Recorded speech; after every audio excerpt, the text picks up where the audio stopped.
prayer. Lord, by the power of your Spirit, reveal to us your word. Let us, O God, be a holy temple built on Christ, our sure foundation. Amen. I watched the movie The Butler a few weeks ago, and in case you haven't seen it yet, the story is about a young man who grew up on a cotton plantation in the early 20th century, going on to become a butler in the White House, eventually serving under 7 consecutive administrations. Now, it's loosely based on the life of a real person, Eugene Allen, and it provides a broad glimpse of the life of a person of color during the tumultuous events involving the civil rights movement in the middle part of the 20th century. And the director interspersed actual newsreel footage with actors portraying historic people of the time. And the movie highlighted real, actual events, such as the lunch counter sit-ins that occurred across the South, in which both black students and white supporters sat down at the lunch counters in segregated stores and requested to be served.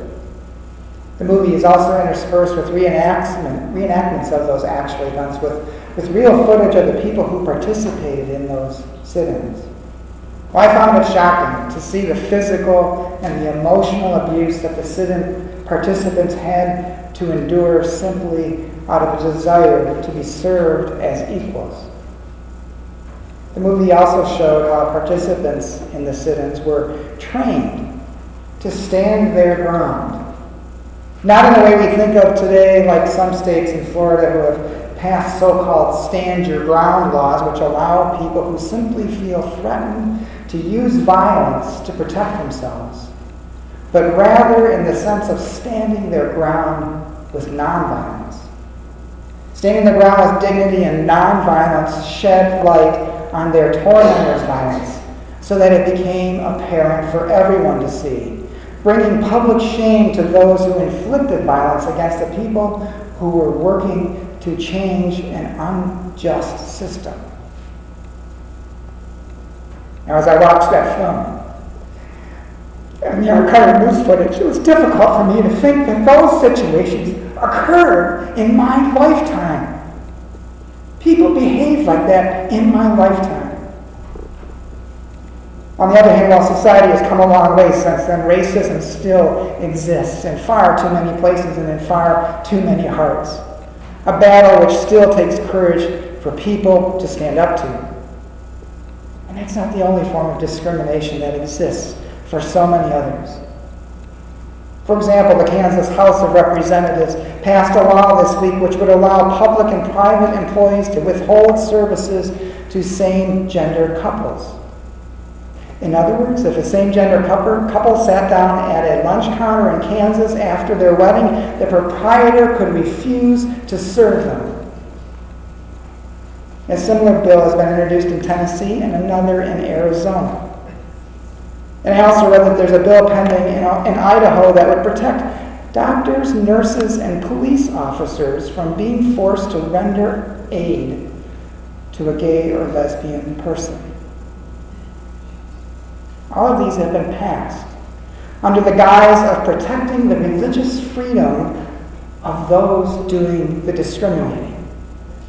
The same things people in the 1960s stood behind, justifying their racist acts. When we were in Atlanta a couple of weeks ago on vacation, we had a chance to visit the Martin Luther King Center for Nonviolence. And I found it a little overwhelming to walk through that exhibit hall. There were so many exhibits and video presentations of the history of Martin Luther King's life, his involvement in the civil rights movement following his life, right from his birth through his assassination and beyond.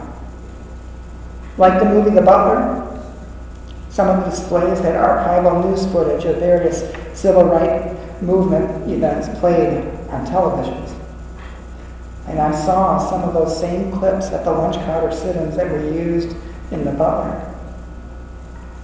One exhibit showed a video of the event that would come to be the major turning point that led the Kennedy administration to submit the Civil Rights Act to Congress. You see, a few years after lunch counter sit-ins had successfully introduced desegregation in several states, including, I was surprised to read, locations in Illinois and Ohio. Reverend Dr. Martin Luther King joined with fellow members of the Southern Christian Leadership Conference to develop a campaign to try to end segregation in the stores in Birmingham, Alabama. The SCLC organized sit-ins at these stores and knee-ins in the local churches, along with peaceful marches through the Birmingham shopping district streets. Now, during one march to the county building to mark the beginning of a drive to register voters in Birmingham, King and many of the participants in the march were arrested by local authorities and thrown in jail. They were packed so tightly in, they were like sardines. They couldn't lie down or sit. And it was during this time that King wrote the open letter we now know as the letter from the Birmingham jail. If you've never read that letter, you need to, because it addresses the silence of so many of religious faith in the midst of this terrible injustice. Well, running out of people who are willing to risk arrest through peaceful protests, the remaining SCLC organizers recruited and trained local high school students to join in the march using the same peaceful, non-violent techniques. And when the Birmingham Police Department turned fire hoses and police dogs on the children in front of all the news reporters and their cameras, widespread public outrage erupted across the nation, putting pressure on the Kennedy administration to finally intervene, which led to the Civil Rights Act being born. We continue today with Jesus' Sermon on the Mount that began for us on the first Sunday in February. Just as we heard last week, Jesus once again discusses the ancient law, reminding the listeners, you have heard it was said. And then putting them in a new direction, reinterpreting the law by saying, but I say to you.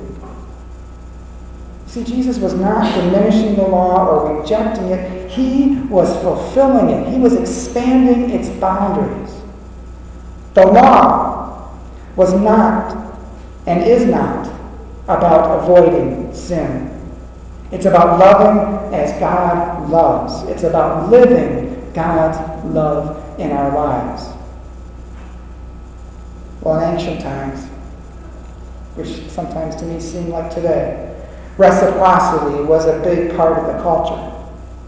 Because as Jesus said, you have heard that it was said, an eye for an eye, a tooth for a tooth. And that meant if someone wronged you, they needed to pay, and pay equally. If someone hit you or dishonored you, the fitting punishment would be to hit them or dishonor them back. But the problem is, justice like that escalates into retaliation and revenge rather than true justice and restitution. Give as you get. Or taken as today's extreme, stand your ground and shoot someone before they have a chance to hurt you. What do you think would have happened if all of those people who were taking part in the sit-ins and the marches had retaliated tit for tat? What if a white person had been lynched every time a black person had been lynched? Can you imagine the chaos that would have erupted? I believe, as King believed, that such violence would have only resulted in more violence. Violence that the public would have then been used to convince themselves that it was justified because the protesters would simply be seen as thugs. Sound familiar? There are some who have interpreted Jesus' words as meaning that we should just simply give in to violence, that we should submit. But that is not the case. People who think like that believe in the righteousness of systems of domination, systems in which some people are valued more than others. We live in a system of domination, and the society in which Jesus lived also had structural systems of domination in place, but they were also what is called an honor and shame society. But in that system of domination, some people were considered as superior to others. A simple example are slaves. those are the texts that many people in the 1960s used to justify slavery. Slaves were considered in Jesus' time as something less than other people. And if a slave did something that offended their superior, they could be struck. It was okay. But there was a right and wrong way to hit someone in an honor shame society. The only honorable way to hit a person was to strike their cheek with the back of your right hand. So they are facing you, you use the back of your right hand. So when Jesus says, turn the other cheek, present your left cheek, it isn't about being passive and presenting the left cheek just to be hit again. Presenting the left cheek after being struck. Look what it does. It hides my right cheek. The person hitting me has only one of three options should they want to hit me again. They could strike me with the open palm of their right hand, which is dishonorable. They could strike me with the back of their left hand, which is dishonorable. Or they could walk away, which doesn't make them look very good. By the societal rules of the time, presenting the other cheek would turn the tables on the one inflicting the violence, causing them to lose faith, to be shamed, because they would be forced to strike you in a dishonorable way or simply walk away ashamed.